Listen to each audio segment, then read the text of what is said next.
Whoa. So that was something, right? I just have talking smack here in the background as Baron Corbin is holding the Money in the Bank briefcase because just out of nowhere he knocks out AJ Styles and Shinsuke Nakamura, and we conclude WWE Money in the Bank 2017 with Baron Corbin as Mr. Money in the Bank. What is going on, everybody? Awesome to be here live on YouTube. Definitely share, get the people involved in the chat. If you're watching the video archive, definitely comment below, letting me know what are your thoughts about the pay-per-view. See, Collector, Nicole, and TMK Tanner are on chat. I know that the Byte Club is going to be here. We got our Patron supporters in the house. The first ever live review. This is historic, folks. This is in celebration of episode 200. Ryan is moving to a new apartment, to a new room. He's going to have a lot more space to be able to do some really cool stuff for Byte That. So that's why I'm also taking over as well. So without further ado, I want everybody that's alive here on YouTube to just give me the comments. You know, I will give my overall impressions at the end of this because I'm still analyzing a couple of the things. So first up, on the pre-show, we got the High Bros taking on, I don't need this anymore. Why do I have this on? We have the High Bros taking on the Colones, and I honestly was under the impression that there was a chance that, Zack Ryder could do the heel turn here. Now, it wouldn't have been anything special, in the pre-show, but I thought it would happen just because this seemed like such a lukewarm thing, And yeah, Joe, thanks a lot for the recommendation of doing it live as well, man. So, the High Bros beat the Colones in a nothing match. The heel turn's got to happen, right? It's got to happen either on SmackDown or somewhere else. Then the actual show. So we're going to kick it off with something controversial. Then we're going to end it with something controversial, which I guess, speaks positively of the product in some form because at least it gets people talking, right? Smack, I should say. So first up, we have the Women's Money in the Bank ladder match. I think that the overall match itself was all right.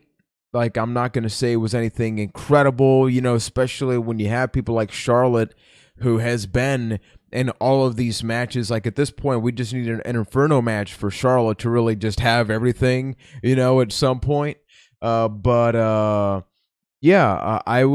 was very surprised at the conclusion. I think I just got to jump to that. Like, I know a couple of people in the chat and many people on Twitter are fans of the decision, and I get it, like Shane McMahon sent out a tweet, so definitely seems like there's going to be some repercussion. I just think it's questionable and risky in a way for WWE to have their first Women's Money in the Bank ladder match end this way, because when you go down, the history books, it's going to be James Ellsworth up there, it's not going to be Charlotte or Becky Lynch or even Carmella, because like I predicted on the podcast that it was going to be James Ellsworth getting involved, and I was for Carmella. So like I'm not here crapping on that. I just think that people were super happy about what was happening. Charlotte's always exceptional about all this, but I don't know. Like, if they do good by this, the fact that they immediately tweeted something out, I think that's cool, right? Because like before the show ends, you have some kind of clarification that, okay, something's happening. There was the controversy between the referees there at the end. So that was cool. I enjoyed that at least. Now up next, we have the Usos taking on the New Day. Now, I'm not going to give so much of this match flack for what happened, but so much the placing. I think that if you had put, Breezango and the Ascension in here and swapped this out for later or something, I think it was just odd how you first had the whole thing with James Ellsworth to kick it off, and then you have a count-out victory, where the New Day wins, but because the championships don't switch hands on a count-out, then, that happens. So I think that's a really tricky thing. I'm reading in chat, very predictable, too much Great Ball of Fire song. Hey, you can never get enough balls of fire on the WWE Network. But yeah, we also got Breezango and Ascension on a pay-per-view. Like, I'm still digesting that a little bit. But yeah, regarding the tag team match, I think we got, a solid tag team match, but I just was not a fan of the count-out victory. Once again, I mean, like, I think it makes sense. Like, you don't want to have the Usos lose cleanly. You also don't want to have the New Day just randomly become champions. So you just do this. And, it's a smart strategy on the Usos' behalf. So maybe this leads to like a disqualification match, or maybe even another cage match. We've gotten many of those on SmackDown. So, you know what? I'm willing to give it a shot. Up next, we have Naomi versus Lana. Naomi defending. I see her on Talking Smack right now, so I'm not sure what she's saying, but she's there with King Booker T and Renee Young. I did the pinky finger thing. So yeah, this match, I'm still torn because I had mentioned on the podcast that I thought that it was going to be either a train wreck or a very good match. I think it was exceptionally in the middle. I think it was incredibly average.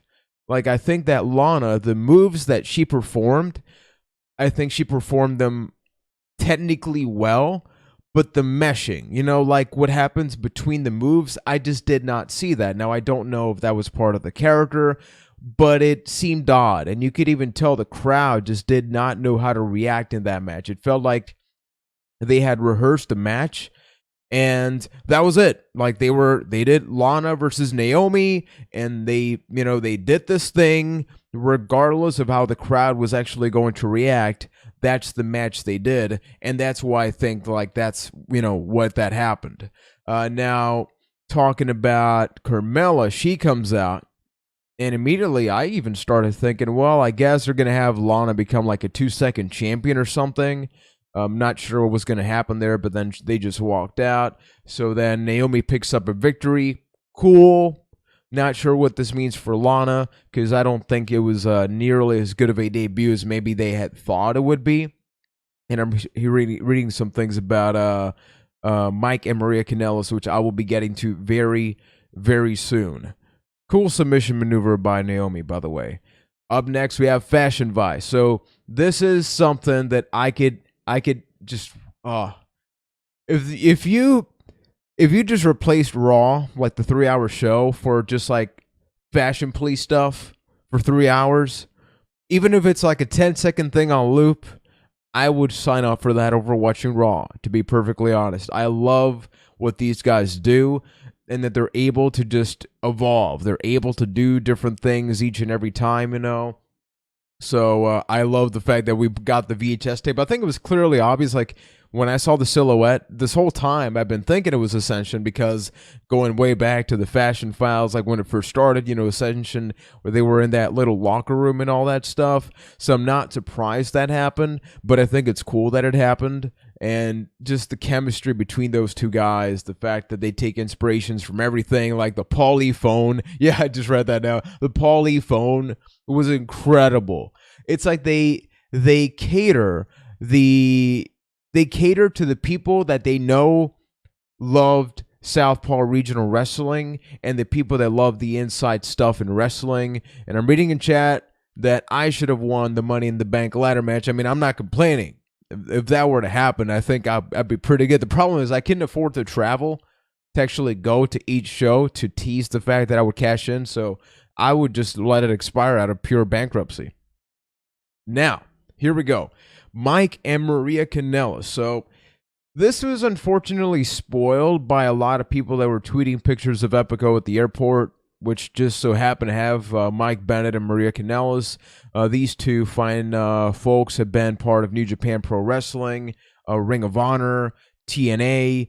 They've been all over the place. They built up quite a name, especially Maria, who is known as the ditzy, dumb female in WWE, because that was her character. And it's super nice to see that she evolved from that, right? That, and she can make Carl Anderson be a very happy man. If you haven't seen those videos, you got to check those out. That sounds, wait, no. It's not nearly as bad as I'm making it seem, okay? It's perfectly PG. You can watch that. Not on the network, though. But first of all, that theme song, Holy crap, I love it. I want to check it out. I want it on my Spotify playlist right now, like right freaking now. So the moment that that is available, somebody please tweet us, Byte That Cast on Twitter. Tweet us on Twitter. Yes, I am a very, very smart man. But I love it so much. Now, the as far as the names, I'm reading a lot of things that are controversial. They are smart. WWE is very smart by doing this. They're doing a very contemporary thing. It's like when, if a female proposes to a male to get married, it's like, oh my God, it should be the guy. Like, I love the fact that it's this whole thing where he's taking her last name, which we clearly know that's her last name, right? Because he loves her so much. Like this, you can encapsulate an entire storyline around these guys. Now, I see a question from Overcooked Bacon. Is Mike a good wrestler?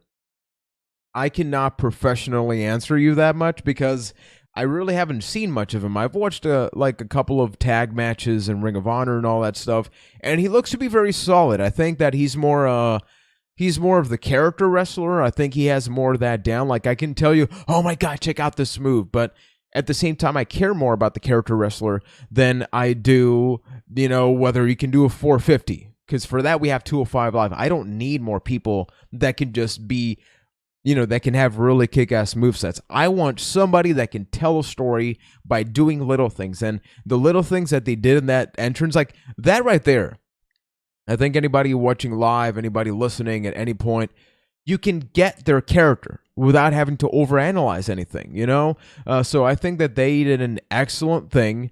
They're going to be very entertaining. I'm not sure where they're going to be fitting. Plus, they take up that slot that was left vacant by The Miz and Maurice. So here we go. Then after that, we got treated to the WWE Championship match. Juan, I'm not sure that second name idea was their actual plan. I think it's more about WWE always changing indie guys' names. I would usually agree based on the storyline, like the fact that she found somebody. I think that they're going to be leaning deeply towards that because I do find it weird that they would just randomly name him after her, And welcome, Caleb. Welcome to everybody. Thank you guys so much for hanging out. This is a blast. Like reading your comments, it's hard to do everything at the same time. Plus, I got talking smack. Jinder Mahal, he's wearing a pretty good, button shirt. He's looking pretty good. So, speaking of Jinder Mahal, we got Jinder Mahal, who's on my screen right now, versus Randy Orton. I gotta say, this was a solid match. Like, this wasn't your AJ Styles versus Kevin Owens versus Nakamura. This wasn't like your take the indie match and put it on WWE match. This was a very good WWE match, and where it wasn't about high speed, it wasn't about all these crazy things. It was about shenanigans. It was about building a story. It was about establishing that Randy Orton used to be the legend killer, and now he's becoming a legend.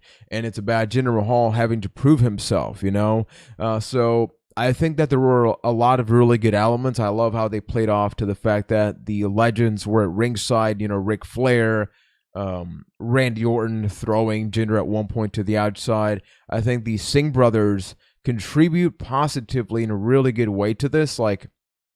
Poor guys, I don't see them having a future wrestling wise in WWE afterwards because they're so disposable. Their characters are, I take the damage. And I can't really take much damage, So I think that's pretty funny. But I thought that the match was really good. I think that Jinder, man, they're gonna do this. I legitimately think that that main event Mahal is a thing. I don't think that main event Mahal is gonna be this temporary thing that happens just a couple of times. Based on this, I strongly believe that WWE sees main event potential in this guy, and he looked it. I think it's just a matter of us being able to sort of remove this thought of Jobber Mahal. I still look at Mahal and laugh because this never happens, often.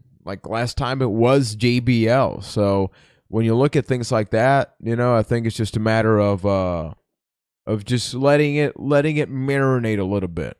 Also, that RKO through the table to one of the Singh brothers was smooth as hell, and I love how Jinder Mahal sells the RKO with like a stunner. I will say, I think it was kind of interesting how they basically had the same conclusion to their previous match.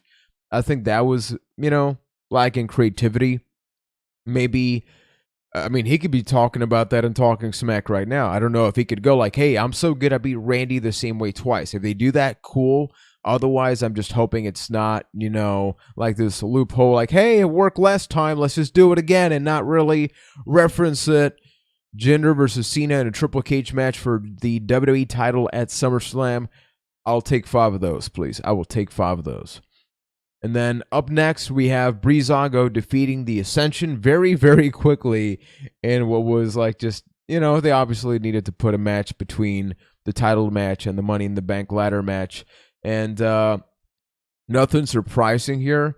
I saw a lot of people on Twitter still say that there's a really good chance that American Alpha is going to be, going to be inserted in some form, that it wasn't really the Ascension. So I totally expect on SmackDown Live now for them to still get their stuff trashed, that it's like, hey, I thought that, like I got rid of the Ascension. And Overcooked Bacon, that's your real legal name, man. Don't lie to me. I know that's your name. No, the Ascension, like you look at Connor, like Connor gained so much weight throughout all this time. Like he used to be really, really slim. And I don't know, like I just don't see anything in the Ascension. I never really saw anything in the Ascension, even in NXT. Like when people were marking out, doing like the yah, I was like, okay, that's cool, but I'm really not seeing anything. I preferred the original iteration of the Ascension. If you guys haven't checked it out, Victor was not the original second member. It was, I forgot his name.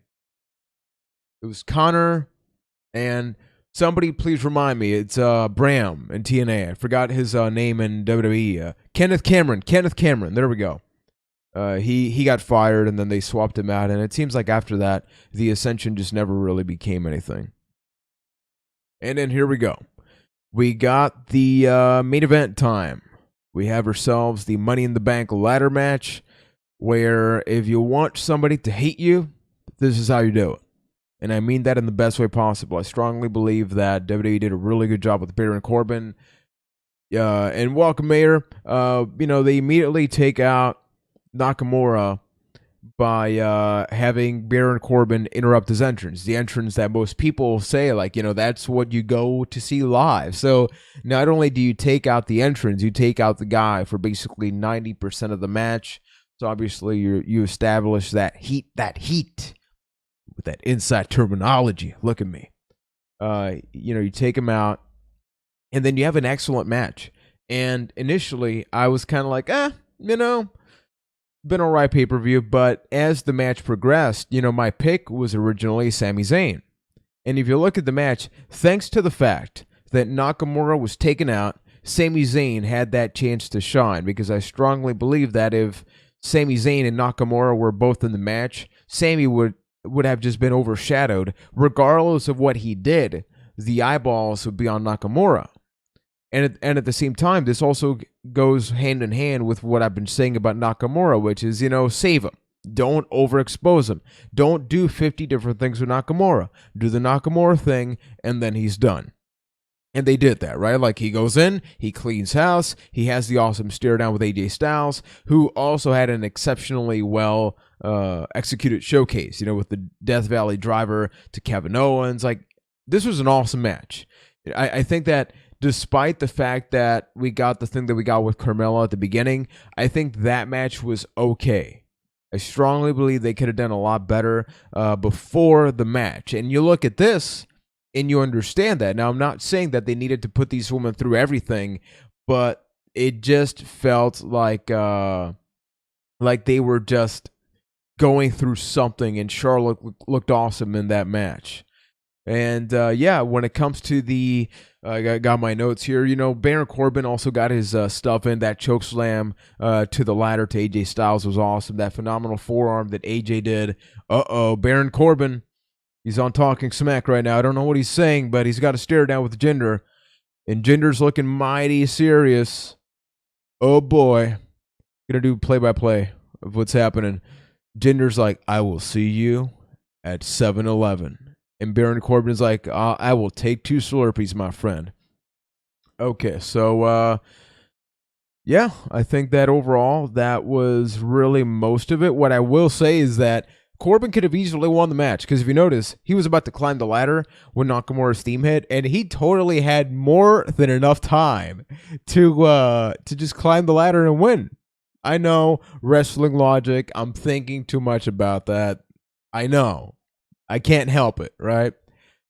I will say I even got chills. They're multiplying. The stare down that we got between AJ Styles and Shinsuke Nakamura, how they moved the ladder to the side, like, I can win, but I'm not going to do it. AJ and Shinsuke had their last match, their last pre-WWE match against each other, if I'm not mistaken. I did watch the match, but I don't remember for a fact if that was the last match that they had before coming up. But it was sometime shortly before that.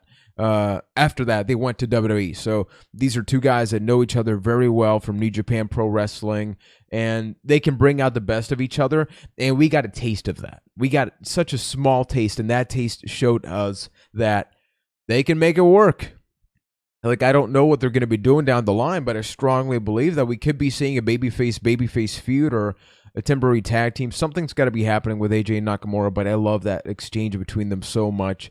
I think it was a really powerful way to tell a story within that match, to tease people about a lot of the things that are happening there.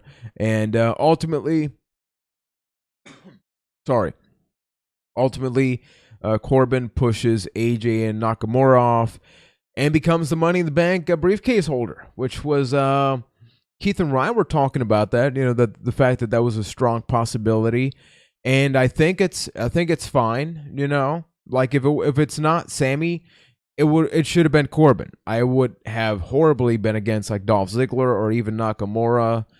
I think Nakamura doesn't need even a championship. He just needs to be there and be the special attraction, even though I'm not a fan of how he's just part of SmackDown and they're changing his entrance a lot with the stupid effects and all that, but that's another story.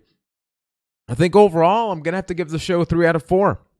I'd love to get everybody in chat, you know, your involvement about this. I'm going to go look at Twitter quickly. We got a couple votes here on Twitter, Byte That Cast, where 42%, the majority, also gave it 3 out of 4, followed by 24% stating it was a meh at 2 out of 4. And the least amount of votes went to 4 out of 4. So it seems like people were definitely there in the middle. I will say, if we didn't get that combination between AJ and Nakamura at the end, I would have probably dropped that down to a 2.5, because up until that point, I just wasn't. It wasn't a Raw pay-per-view. Like, the worst SmackDown pay-per-view is better than the average Raw pay-per-view, right? But I thought it was coasting. It was coasting within that Raw thing for me. You know, that's just me. Like, some people love the show, and that's awesome. See Garrett Cameron giving it a 0.5. So damn. But yeah, I think that's going to be it for my overall review. I see people giving it 2 out of 4, 3 out of 4. I would have said 2 out of 4 without the Ellsworth spot. I think it's crazy how involved Ellsworth continues to be. I think that if anybody talked about Ellsworth a year ago, nobody would have believed the fact that he won the first ever women's Money in the Bank ladder match. But yeah, guys, definitely keep the conversation going. We will be talking about Money in the Bank, Raw, SmackDown Live.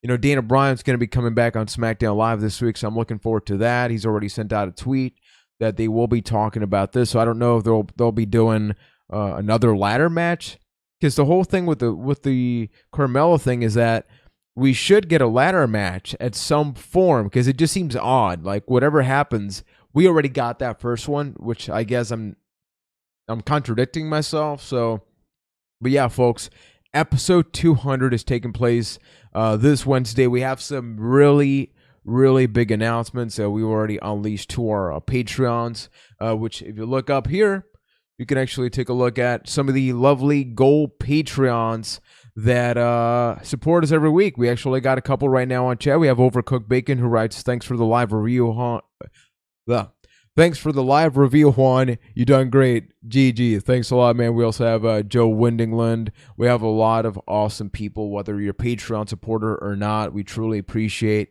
your shares, your thumbs up. Please help us grow the channel by giving us a thumbs up. And if you haven't, consider becoming a patron. We have some really cool features, including an access to an exclusive Discord server, lifetime access. So once your Patreon post becomes processed, you get lifetime access. So it doesn't matter how much you pledge, as long as it's $1 or more in order to qualify. And the other thing is that we do have the $25 Amazon gift card giveaway that ends this Tuesday at midnight. So all you got to do is go over to Apple Podcasts, aka iTunes, or Stitcher, and drop an honest, like just a genuine review of the podcast. Let us know how you feel. Let other people know how you feel about the podcast, and send us a tweet or an email, anything that just lets us know it's you. It's not spam, or we don't want anybody else taking the credit for that, and you're qualified to enter. That's it. It's super simple. So the winner will be announced on episode 200, and we will be okay. So apparently people are getting upset about the women's thing. Juan, did you think Owens was going to break his neck on the side of the apron? Yes, dude. Yes, but those Kevin Owens and Sami Zayn know each other so well that it's I don't think anything like that is going to happen, any injuries. And the last thing I'll answer here, why not all three of you do this after every pay-per-view? It's difficult. It's really difficult. Our jobs honestly don't allow it. We've talked about our different goals or different things that we want to do. I mean, that's exactly why we talk about the Patreon so much.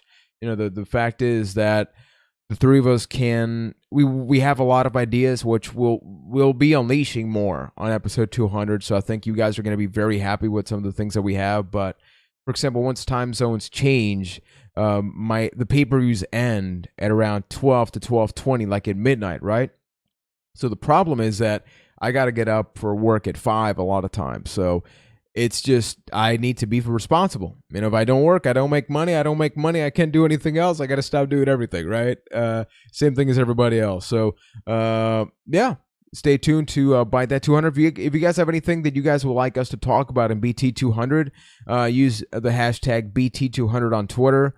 It's going to be a lengthy episode. We're going to be talking about a lot of things that we're proud to be doing, to have done, some terrible things that we've done in history that we'll be taking a look back at. So expect some old school, expect some vintage Byte That. That's where I'm going to leave that at. Expect some vintage Byte That. So thank you guys so much for watching. Have yourself an awesome night. Thank you for those that attended live. This was super impromptu, but I'm glad I did it. And until next Wednesday, we will definitely be back with a lot more right here on Byte That.